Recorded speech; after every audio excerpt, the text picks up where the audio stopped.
Hello friends, मैं नीता भास्कर आप सभी लोगों का अपने यूट्यूब चैनल पर स्वागत करती हूं और आशा करती हूं कि आपको 15 क्वेश्चन जो मैंने लिए आपको बेहद पसंद आएंगे। क्वेश्चन अच्छे क्वेश्चन हैं और वीडियो पसंद आए तो लाइक शेयर कमेंट जरूर करें। अगर चैनल पे नए हैं तो सब्सक्राइब भी कर लें, जिससे आपको आने वाली नई वीडियो की नोटिफिकेशन मिलती रहे। ठीक है, और इसी के साथ साथ मैं अब एक दिन बाद करीब मैं आपको प्रीवियस ईयर जो क्वेश्चन है 2021 के वो कराऊंगी और इसी के साथ साथ थोड़े से मैं न्यू प्रैक्टिस सेट भी कराऊंगी जो इम्पोर्टेंट होंगे, क्योंकि आपका एग्जाम अब जल्द ही है। देखिए डेट आ जाएगी। और वीडियो पसंद आए तो लाइक जरूर करिएगा, कमेंट जरूर करिएगा किसी तरीके का अगर प्रॉब्लम है तो। चलिए फर्स्ट क्वेश्चन पर चलते हैं और फर्स्ट क्वेश्चन है निम्नलिखित वीटो शक्तियों में से कौन अमेरिकी राष्ट्रपति को उपलब्ध है किंतु भारतीय राष्ट्रपति को उपलब्ध नहीं है। और राइट ऑप्शन हो जाएगा ऑप्शन बी, सापेक्ष वीटो। ठीक है, निरपेक्ष वीटो जो है वो इंग्लैंड के क्राउन के पास है, जबकि स्थगन वीटो जो है वो फ्रेंच राष्ट्रपति के को प्राप्त है। और भारतीय राष्ट्रपति को निरपेक्ष, निलंबनकारी और जेबी जो है जेबी वीटो ही प्राप्त है। ठीक है, लेकिन सापेक्ष वीटो है ये प्राप्त नहीं है। ठीक है, अमेरिकी राष्ट्रपति को सापेक्ष वीटो प्राप्त है। ठीक है, जो कि भारतीय राष्ट्रपति को प्राप्त नहीं है। ठीक है, नेक्स्ट है निम्नलिखित में से किस संघात्मक राज्य में इकाइयों को संवैधानिक संशोधन प्रक्रिया को प्रारंभ करने की शक्ति नहीं दी गई है। स्विट्जरलैंड, संयुक्त राज्य अमेरिका, ऑस्ट्रेलिया, भारत। और राइट ऑप्शन क्या हो जाएगा? ऑप्शन डी हो जाएगा भारत। भारतीय संविधान के अनुच्छेद 368, ठीक है 368 368 में अधिकतम विशेष प्रक्रिया के अधीन रहते हुए हमारे संविधान के जो संगठक हैं शक्ति संघ के समान विधानमंडल में अर्थात संसद में जो है वो निहित है। और संविधान के संशोधन के लिए ऐसा कोई पृथक निकाय नहीं है जैसा कि कुछ अन्य संविधानों में है। ठीक है, और संविधान संशोधन के लिए प्रस्ताव प्रारंभ करने के एकमात्र ढंग है संघ की संसद के किसी सदन में विधेयक पुनः स्थापित करना। तो राइट ऑप्शन हो जाएगा ऑप्शन डी, भारत। नेक्स्ट है किस देश के बारे में कहा गया है कि यहाँ कोई संविधान नहीं है? स्विट्जरलैंड, रूस, पीपुल्स रिपब्लिक ऑफ चीन, ग्रेट ब्रिटेन। राइट ऑप्शन हो जाएगा ऑप्शन डी, ग्रेट ब्रिटेन। तो ब्रिटिश संविधान का कोई अस्तित्व नहीं है, इस बात के पक्ष में टॉमस पेन। ठीक है, कौन? Thomas Paine. तो टॉमस पेन डी टाकविले, ठीक है, ये भी राजनीतिक विचारक है, डी टॉक बिले। तो डी टॉक बिले और टॉमस पेन है जिनका विचार है कि ब्रिटिश संविधान का निर्माण न तो किसी संविधान सभा द्वारा किया गया और न ही लेखबद्ध है, यानी ये लेखबद्ध भी नहीं है, लिखित भी नहीं है। और इसके अतिरिक्त ब्रिटिश संविधान के लचीलापन बहुत ज्यादा है। ये संवैधानिक कानून जो है आधारभूत नियमों के अभाव को भी प्रमुख तर्क के रूप में रखा जाता है। तो ये सारी चीजें हैं जिसमें कहा गया है कि यहाँ कोई संविधान नहीं है, इसी वजह से ग्रेट ब्रिटेन को। ठीक है, क्योंकि वहां का संविधान अत्यंत लचीला है और लेखबद्ध भी नहीं है, बहुत सारी चीजें। अमेरिकी संघीय व्यवस्था में न्यायिक पुनरावलोकन का उद्गम स्थल है कांग्रेस की विधियां, अभिसमय, संविधान की सर्वोच्चता, राष्ट्रपति की शक्तियां। फोर्थ क्वेश्चन है, राइट ऑप्शन हो जाएगा संविधान की सर्वोच्चता। न्यायाधीश मार्शल ने न्यायिक पुनरावलोकन सिद्धांत का स्पष्ट रूप से प्रतिपादन किया था। किसने किया था? जो है ये न्यायाधीश थे मार्शल।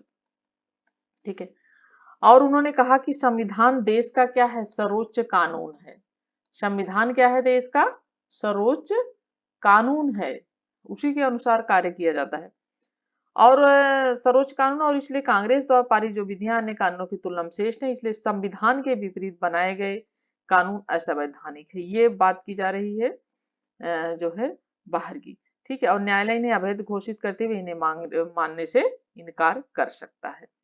ठीक है, तो अभी अमेरिकी संघीय व्यवस्था में न्यायिक पुनरावलोकन का उद्गम स्थल है, तो वहां के जो मार्शल थे न्यायाधीश, उन्होंने इसी कही कि संविधान की सर्वोच्चता। नेक्स्ट है भारत और अमेरिका की संघात्मक व्यवस्था में कौन सा तत्व उभयनिष्ठ नहीं है? लिखित संविधान, द्विसदनात्मक संविधान, अनमनीय व्यवस्थापिका, न्यायपालिका का गठन। और फिफ्थ क्वेश्चन है, राइट ऑप्शन हो जाएगा इसका ऑप्शन डी हो जाएगा, न्यायपालिका का गठन। तो भारत और अमेरिका की संघात्मक व्यवस्था में कौन सा तत्व है जो उभयनिष्ठ नहीं है? वो है न्यायपालिका का गठन। ठीक है।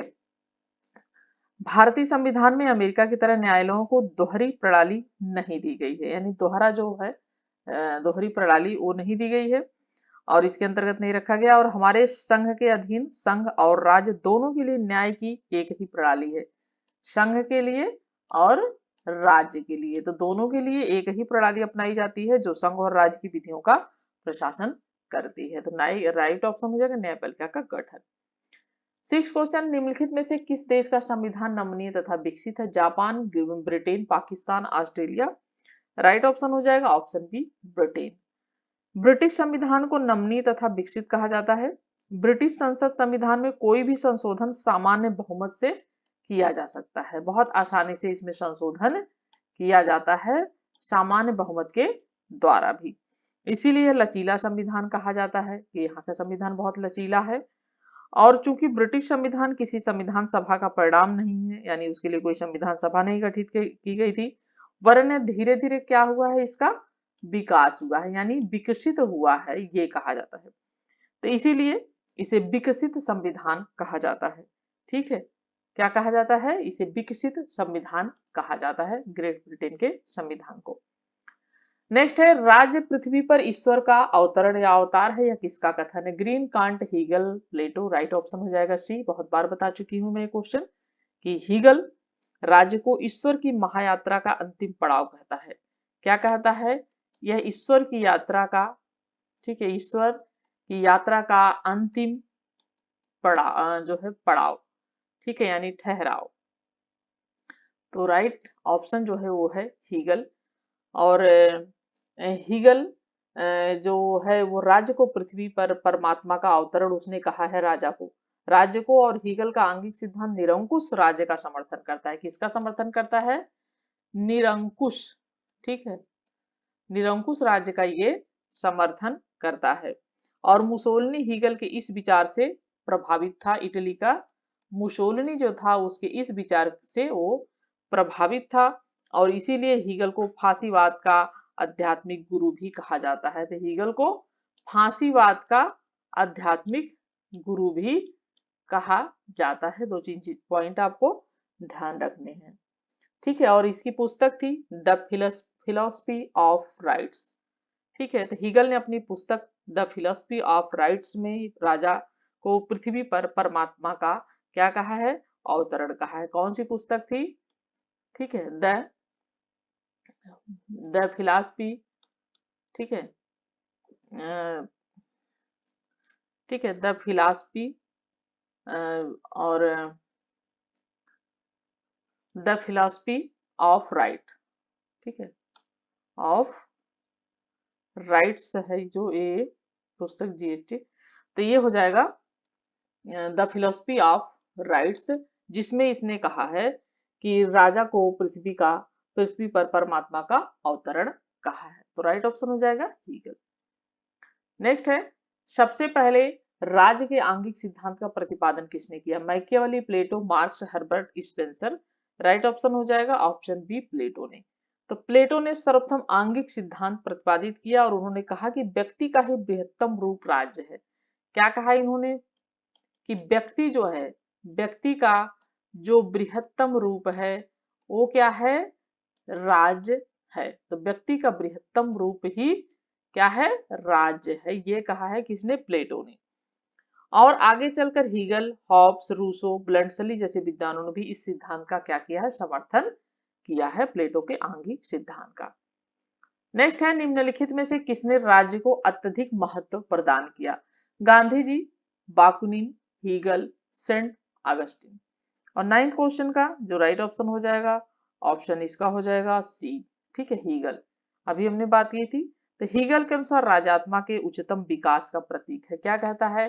कि राज्य जो है वो आत्मा के, ठीक है, आत्मा के उच्चतम, ठीक है, उच्चतम विकास का प्रतीक है। ये कहता है हीगल कि राज्य जो है आत्मा के उच्चतम विकास का क्या है? प्रतीक है, ठीक है, ये कौन कहता है? हीगल कहता है। और जैसा कि ईश्वर आत्मा, इसने अपनी बुक जो है द फिलोसफी ऑफ राइट्स में लिखा है कि ईश्वर की महात्रा तक अंतिम पड़ाव है और अब इसमें आगे कोई विकास नहीं है। राज्य नागरिकों से बलिदान की अपेक्षा कर सकता है, यानी राज्य नागरिकों से अपेक्षा कर सकता है कि वो बलिदान दें। और उसने राज्य के बारे में कहा है कि राज्य पृथ्वी पर ईश्वर का आगमन है। और जैसा कि हीगल आदर्शवादी उग्र विचारक थे, ठीक है, आदर्शवादी विचारक थे और उग्र विचारक थे आदर्शवादी विचारकों में, ठीक है। तो आदर्शवादी विचारक था ये हीगल। नेक्स्ट है, जो दर्शन उदारवाद के बिल्कुल विपरीत है वह है व्यक्तिवाद, पूंजीवाद, मार्क्सवाद, फांसीवाद। राइट ऑप्शन हो जाएगा ऑप्शन सी मार्क्सवाद। तो मार्क्सवाद उदारवादी व वर्ग विभाजित शोषण पर आधारित वर्ग संघर्ष का सिद्धांत दिया है मार्क्स ने। राज्य को समाप्त कर क्या कहता है? वर्ग विहीन, यानी कोई वर्ग नहीं होना चाहिए, कोई उच्च वर्ग कोई निम्न वर्ग, कोई भी वर्ग नहीं होना चाहिए। शोषण विहीन और राज्य विहीन समाज की स्थापना करना चाहता है। वर्ग विहीन, शोषण विहीन, ठीक है, और राज्य विहीन, यानी राज्य की आवश्यकता ही नहीं है, राज्य की जरूरत नहीं है। ये अपने आप सब कुछ लोग, उन लोगों के अंदर इतनी समझ होती है कि सब अपने आप कर लेंगे, ये कहना था इसका कार्ल मार्क्स का। तो मार्क्स ने वर्ग विहीन, शोषण विहीन और राज्य विहीन समाज की स्थापना करना चाहा था। और जैसा कि पूंजी, उसने दो वर्गों में बांटा था। पहला वर्ग था पूंजीपति वर्ग, ठीक है, उसने समाज को दो वर्गों में बांटा था। पहला पूंजीपति वर्ग, दूसरा कौन था? मजदूर वर्ग। तो दो वर्गों में बांटा था और उसने कहा कि दो वर्गों में विभाजित है और इसको समाप्त किया जाना चाहिए, सबको एक समान रहना चाहिए। और उसने मजदूरों के पक्ष में रहा वो, और उसने कहा कि विश्व के मजदूरों एक हो जाओ।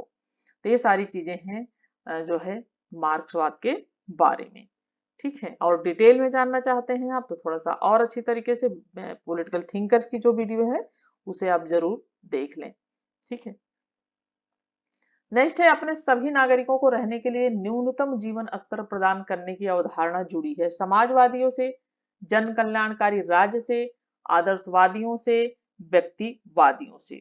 और राइट ऑप्शन हो जाएगा ऑप्शन बी जन कल्याणकारी राज्य से। तो अपने सभी नागरिकों को रहने न्यूनतम जीवन स्तर प्रदान करने की अवधारणा किससे जुड़ी है? जन कल्याणकारी राज्य के उद्देश्य क्या है? सबका रोजगार बना रहे ताकि हम में से अधिकांश जीने के अधिकार के प्रति क्या हो? आश्वस्त रहें। सबको शिक्षा का अधिकार हो, ठीक है, क्योंकि जीवन में सबसे जरूरी क्या है? शिक्षा। शिक्षा के बिना मनुष्य पशु के समान है, क्योंकि उसके अंदर ज्ञान नहीं है तो फिर पशु और मानव एक समान है, इसलिए शिक्षा वेरी इंपॉर्टेंट। तो ठीक है, तो शिक्षा जो है हो, और हर एक की न्यूनतम आय होनी चाहिए, ठीक है, न्यूनतम आय होनी चाहिए जिससे कि वह अपने जीवन जीने के लिए जो न्यूनतम आवश्यकताएं हैं, खाना कपड़ा आदि, उनकी क्या करे? पूर्ति कर सके, ठीक है। और संरक्षण भी मिले उसे और सामुदायिक आश्रय भी प्राप्त हो। तो ये जन कल्याणकारी राज्य से संबंधित है, अपने नागरिकों को जुड़ने के लिए न्यूनतम जीवन स्तर प्रदान करने की अवधारणा। नेक्स्ट है, राज्य एक आवश्यक बुराई है, यह विचार जुड़ा है व्यक्तिवादियों से, अराजकतावादियों से, मार्क्सवादियों से या सोफिस्टवादियों से। राइट ऑप्शन क्या हो जाएगा? ऑप्शन ए हो जाएगा व्यक्तिवादियों से। व्यक्तिवादी जो है राज्य को आवश्यक मानते हैं, लेकिन उसे क्या कहते हैं? बुराई कहते हैं। यानी राज्य की आवश्यकता तो है, उसकी जरूरत है, क्योंकि राज्य नहीं होगा तो इनका कहना है कि अराजकता फैल जाएगी, ठीक है, लेकिन ये एक बुराई भी मानते हैं, यानी राज्य की आवश्यकता है लेकिन एक बुराई के रूप में आवश्यकता है। राज्य आवश्यक भी है लेकिन क्या है? वह एक बुराई है, यानी उसका रहना भी जरूरी है, ये कहते हैं व्यक्तिवादी। तो व्यक्तिवादी राज्य को एक आवश्यक दोष मानते हैं, और आवश्यक इसलिए कारण मानते हैं क्योंकि राज्य लोगों के जीवन है, संपत्ति है, ठीक है, उनकी क्या करता है राज्य? उनकी जो स्वतंत्रता है उससे जो रक्षा से संबंधित कार्य है वो कौन कर सकता है? वो इनका कहना है कि राज्य ही कर सकता है। यानी जो भी चीजें हैं, जीवन, संपत्ति तथा स्वतंत्रता की रक्षा से संबंधित कार्यों को राज्य संपन्न कर सकता है, और क्योंकि वो आवश्यक है। इन सब चीजों के लिए क्या है? राज्य इनकी राज्य इनके लिए आवश्यक है, लेकिन दोष क्या है, यानी उसका जो है अवगुण क्या है राज्य की। वो कहते हैं व्यक्तिवादी की इसलिए कि राज्य के प्रत्येक कार्य का अर्थ है कि व्यक्ति की स्वतंत्रता में कटौती करना। दोष इसलिए मानते हैं क्योंकि राज्य क्या करता है, हस्तक्षेप करता है व्यक्ति के कार्यों में।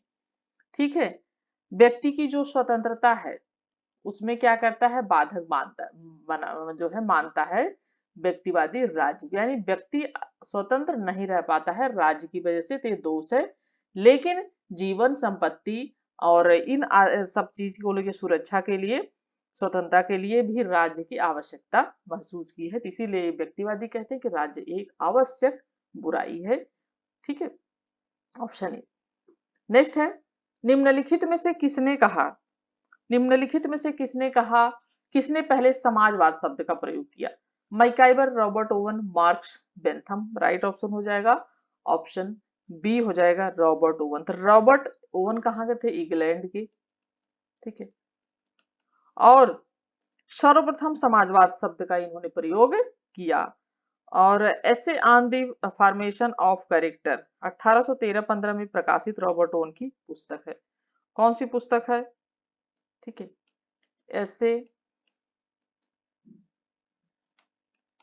ऑन द फॉर्मेशन, ठीक है, फॉर्मेशन ऑफ कैरेक्टर, ये पुस्तक है जो है इनकी रॉबर्ट ओवन की, और 1813 से 15 के बीच प्रकाशित हुई थी। ठीक है, प्रकाशन इसका हुआ था, ऐसे on the formation of character. और जो है ये इंग्लैंड के विचारक हैं, कौन, रॉबर्ट ओवन। इन्होंने समाजवाद का सबसे पहले सोशलिज्म शब्द का प्रयोग इन्होंने किया है। नेक्स्ट है, सर्वहारा वर्ग का अधिनायकवाद मार्क्स के सिद्धांत का निचोड़ है, यह कथन किसका है। एंजल्स का, खुद मार्क्स का, लेनिन का, लास्की का। और राइट ऑप्शन हो जाएगा ऑप्शन सी, लेनिन का। पूंजीवादी राज्य के विनाश के बाद संक्रमणकालीन राज्य के रूप में नए राज्य, जो कौन सा राज्य था, समाजवादी राज्य। ठीक है, समाजवादी राज्य का निर्माण होगा, सत्ता श्रमिक वर्ग के हाथों में होगी। सत्ता किसके हाथों में होगी, श्रमिक जो वर्ग है, मजदूर वर्ग है, उसके हाथों में होगी। और सभी प्रतिक्रियावादी व क्रांति विरोधी शक्तियों को समाप्त करने के उपकरण के रूप में राज्य का क्या किया जाएगा, राज्य का प्रयोग किया जाएगा।